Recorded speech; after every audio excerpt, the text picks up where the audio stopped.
Hello दोस्तों, तो इस वीडियो में पढ़ने वाले हैं गति के नियम कौन कौन से हैं और एक छोटा सा टॉपिक संवेग। पिछले वीडियो में हम लोग पढ़े थे कि गति और विराम की अवस्था, दूरी, विस्थापन, चाल, वेग और त्वरण। तो आइए कंटिन्यू करते हैं कि गति के नियम कौन कौन से हैं। दोस्तों, तो गैलीलियो एवं आइजैक न्यूटन ने सर्वप्रथम वस्तुओं के गति के संबंध में विचार प्रस्तुत किए और न्यूटन ने क्या 1687 में उनकी एक अपनी पुस्तक रिलीज हुई, प्रिंसिपिया। उसी पुस्तक में गति संबंधी अपने विचारों को 3 नियमों के रूप में बताया, जिन्हें न्यूटन का गति विषयक नियम कहा जाता है। कौन कौन से नियम? 3 नियम जिसको हम आगे पढ़ेंगे, उसको न्यूटन का गति विषयक नियम कहा जाता है।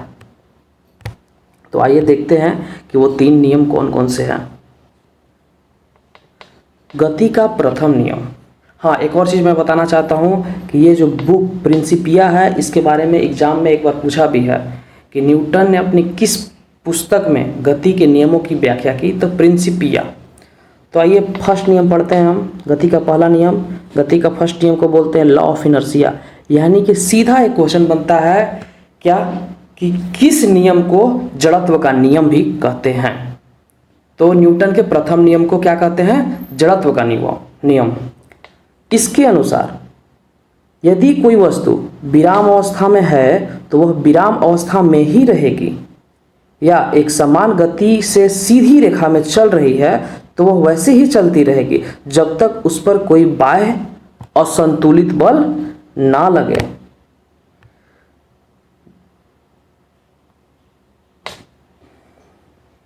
अब देखिए, इसको समझते हैं। न्यूटन का प्रथम नियम क्या कहता है कि अगर कोई वस्तु विराम अवस्था में है तो वो अपने उसी अवस्था को बनाए रखना चाहती है। अगर कोई वस्तु एक समान चाल से गति की अवस्था में है तो वह गति की ही अवस्था को अपनी बनाए रखना चाहती है। कब तक? जब तक कि कोई बाह्य असंतुलित बल उस पर हम लगा के उसकी अवस्था को परिवर्तन ना कर दे, तब तक। यानी हम सीधे सीधे कह सकते हैं कि पहला नियम जो है वो अवस्था परिवर्तन का विरोध करती है। इसी नियम को क्या कहते हैं? जड़त्व का नियम। किस नियम को जड़त्व का नियम कहते हैं न्यूटन के? तो न्यूटन के प्रथम नियम को न्यूटन के जड़त्व का नियम भी कहा जाता है। आगे देखते हैं, आगे क्या है कि जड़त्व किसी वस्तु का वह गुण है जिसके कारण वस्तु बाह्य बल की अनुपस्थिति में अपनी नियत अवस्था में बनी रहती है। जड़त्व किसी वस्तु का कौन सा गुण है? अगर जड़त्व में कोई, मान लीजिए हम ही हैं, अगर हम पे कोई बाह्य बल ना लग रहा हो तो हम उसी अवस्था में बने रहेंगे। इसी को जड़त्व कहते हैं। एक तरह से कह सकते हैं आप कि परिवर्तन का प्रतिरोध करता है क्या? जड़त्व। तो जड़त्व की माप क्या है? द्रव्यमान है। अर्थात जितना ज़्यादा भारी वस्तु उतना उसका जड़त्व होगा, और जितनी हल्की वस्तु उतना ही उसका कम जड़त्व होगा। न्यूटन के गति के प्रथम नियम के कुछ एग्जाम्पल हम देख सकते हैं। कभी आप लोग नोटिस किए होंगे कि चलती हुई ट्रेन या बस से उतरने वाले व्यक्ति को थोड़ी दूर तक उसी दिशा में दौड़ना पड़ता है। जैसे कि आप ट्रेन से कभी कभी कहीं जाते होंगे तो उतरते होंगे, अगर ट्रेन मान लीजिए ऐसे तो उतरना चाहिए ट्रेन रुकने के बाद पूरी तरीके से, लेकिन बहुत लोग क्या है कि थोड़ी सी धीमी हुई तो उतरने की कोशिश करते, उतरते भी है, लेकिन उतरने के साथ साथ क्या करते हैं, वो उसी दिशा में थोड़ा सा दौड़ते हैं। दूसरा एग्जाम्पल क्या है दोस्तों? दूसरा एग्जाम्पल है क्या कि चलती गाड़ी में अचानक ब्रेक लगाने पर गाड़ी में बैठा व्यक्ति आगे झुक जाता है। अगर मान लीजिए देखे होंगे कि बस में कोई जा रहा है, हम ही लोग जाते हैं जनरली, तो अचानक ड्राइवर ब्रेक लगा जाता है, जैसे कुछ आगे में आ गया, अचानक ब्रेक लगाता है तो व्यक्ति आगे की ओर झुक जाता है। क्यों? क्योंकि व्यक्ति का जो शरीर है वो गाड़ी के साथ गति की अवस्था में पहले से रह रही होती है और वो उसी अवस्था को बनाए रखना चाहती है। लेकिन जैसे ही ब्रेक लगाता है तो आदमी का जो शरीर है, जो नीचे वाला पार्ट, वो तो गाड़ी के टच में है, वो तो विराम में आ जाता है, लेकिन जो ऊपर वाला पार्ट है वो गति में ही रहना चाहता है, इसलिए व्यक्ति आगे की ओर झुक जाता है। दूसरा एग्जाम्पल, हाँ एक और एग्जाम्पल इसी में, अचानक से गाड़ी चल जाती है, मोटरसाइकिल पे कभी दोस्त के साथ जाते होंगे आप लोग, देखे होंगे, अचानक से एक्सीलेटर लेने के बाद क्या होता है, जो पीछे जो बैठा व्यक्ति है पीछे की ओर गिरने लगता है। इसका मतलब पहले से आपका शरीर क्या है, विराम अवस्था में, लेकिन जैसे ही एक्सीलरेटर लेता है अचानक से गति की अवस्था में आता है। जो बॉडी आपका टच में रहता है किसके, आपके बाइक या स्कूटी के, और ऊपर वाला विराम के ही अवस्था में रहना चाहता है तो पीछे की ओर गिरने लगता है। नेक्स्ट एग्जाम्पल क्या है कि पेड़ की शाखाओं को जोर से हिलाने पर उसमें लगे हुए फल टूटकर गिर जाते हैं। तो देखे होंगे कभी कभी कि अगर आप जामुन उमुन के पेड़ है चाहे लीची के, तो देखते हैं कि झोरने पर गिर जाता है, तो उसमें जो फल है वो विराम अवस्था में पेड़ के साथ रहना पहले से ही रह रहा है, उसको पसंद भी है। लेकिन जैसे ही हम जाते हैं ज़बरदस्ती उसको झोरते हैं, वो तो रहना चाह रहा है विराम में, लेकिन आप उसको झोर के गति में ला रहे हैं तो गिरबे ना करेगा, वो टूट के गिर जाएगा। तो गति का पहला नियम तो यहाँ से क्लियर हुआ कि गति के प्रथम नियम को ही जड़त्व का नियम कहते हैं। आइए दूसरा नियम पढ़ते हैं, लेकिन दूसरा नियम पढ़ने से पहले हमको उसको जानने से पहले सबसे पहले जानना होगा संवेग के बारे में, यानी मोमेंटम के बारे में। तो संवेग किसे कहते हैं, किसी वस्तु के द्रव्यमान और वेग के गुणनफल को ही वस्तु का संवेग कहते हैं। संवेग को P से डिनोट करते हैं। कह क्या रहा है कि वस्तु के द्रव्यमान, अगर मान लीजिए किसी वस्तु का द्रव्यमान है m kg और उसका वेग है v मीटर प्रति सेकेंड, तो उसका संवेग कितना हो जाएगा, उसका संवेग हो जाएगा क्या, P बराबर mv। और m का मात्रक क्या है, मैंने द्रव्यमान का kg, और चाल जो v है वेग उसका मात्रक क्या है, मीटर प्रति सेकेंड। तो संवेग का मात्रक क्या है, किलोग्राम मीटर प्रति सेकेंड। यहाँ से संवेग का मात्रक आपका निकल गया। तो संवेग किसको कहते हैं, वस्तु के द्रव्यमान और वेग के गुणनफल को। इसका ऐसा यूनिट वही है केजी मीटर प्रति सेकेंड। संवेग एक सदिश राशि है, यानी इसके साथ, इसका मैग्नीट्यूड के साथ साथ इसमें डायरेक्शन की भी भूमिका होती है। अब आइए न्यूटन का सेकेंड लॉ पढ़ते हैं, क्योंकि हम लोग संवेग क्लियर कर चुके हैं। तो दूसरा नियम क्या कहता है न्यूटन का, न्यूटन का दूसरा नियम कहता है कि किसी वस्तु में संवेग परिवर्तन की दर, किसी वस्तु के संवेग परिवर्तन के दर उस पर आरोपित असंतुलित बल के समानुपाती होता है। देखिए संतुलित बल असंतुलित बल माने क्लियर हो जाइए। अगर हम किसी चीज़ पर संतुलित बल लगा रहे हैं तो हिलवे नहीं करेगा, ज्यों का त्यों बना रहेगा। एक मान लीजिए टेबल है और चारों तरफ से धक्का दे रहे हैं 10-10 यूनिट के, तो टेबल हिलेगा नहीं, हिलेगा। असंतुलित बल क्या है, एक देने कहीं से कम है, बस उन्हीं खिंचाई चला जाएगा। तो वही कह रहा है कि किसी वस्तु के संवेग परिवर्तन की दर उस पर आरोपित असंतुलित बल के समानुपाती होता है, तथा यह उसी दिशा में होता है जिस दिशा में बल कार्य करता है। तो आइए पढ़ते हैं क्या आगे। गति के द्वितीय नियम अनुसार F प्रोपोर्शनल P बटे में T, यानी कि जैसे जैसे हम समय अपना बढ़ाएंगे बल क्या है, कम होगा। सीधा सीधा इसका यही लॉजिक है, ज़्यादा इसमें कुछ नहीं है कि किसी वस्तु के संवेग परिवर्तन की दर उस पर आरोपित संतुलित बल के समानुपाती होता है। बल के तो समानुपाती है संवेग, लेकिन समय के क्या है, व्युत्क्रमानुपाती है।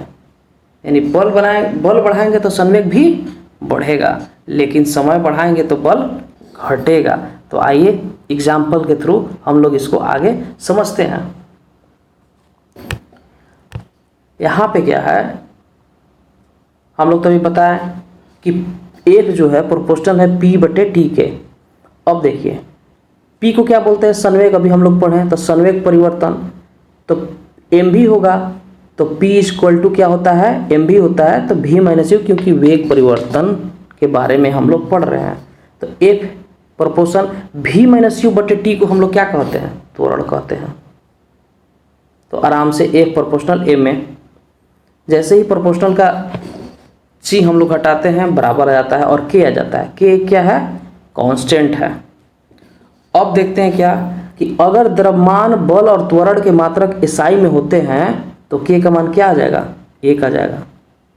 अगर तीनों का जो मात्रक है एक SI में होगा, मतलब तो इसका k का मान क्या आ जाएगा, 1 आ जाएगा। है कि F बराबर क्या होता है, बल। तो बल क्या है, kg मीटर प्रति सेकेंड स्क्वायर। इधर वही कहानी है। तो m और इधर F कट जाएगा तो K बराबर 1 आ जाएगा। तो वही बता रहा है K बराबर 1, यानी कि हमको क्या मिला, बल बराबर द्रव्यमान गुने त्वरण मिला। इसी चीज़ के लिए एक दूसरा नियम का कहानी हम लोग जाने कि बल बराबर क्या है, तो बल बराबर है द्रव्यमान गुने त्वरण। इस समीकरण से हमको यही मिलता कि 1 न्यूटन बल वह बल है जो 1 केजी की वस्तु में 1 मीटर प्रति सेकेंड स्क्वायर का त्वरण उत्पन्न कर दे।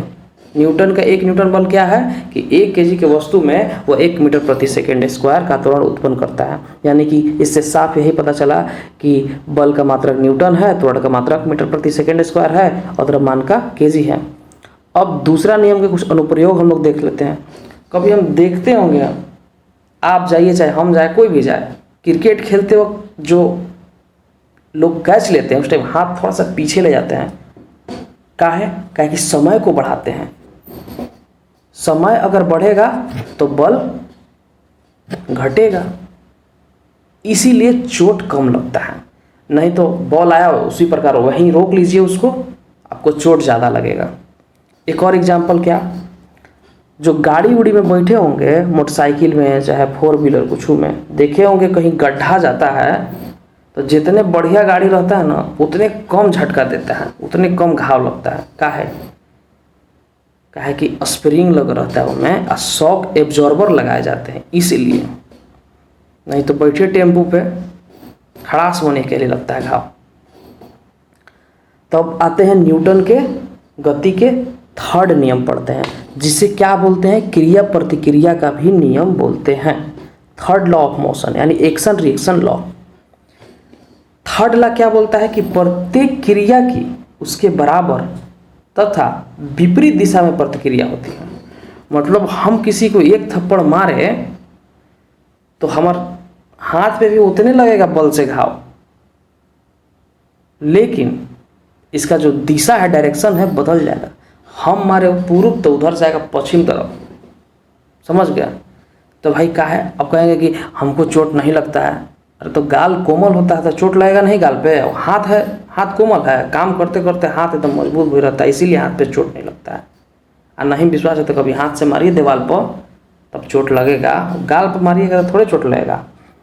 तो साफ साफ गति का तृतीय नियम यह कहता है कि प्रत्येक क्रिया के बराबर उस और विपरीत दिशा में प्रतिक्रिया होती है।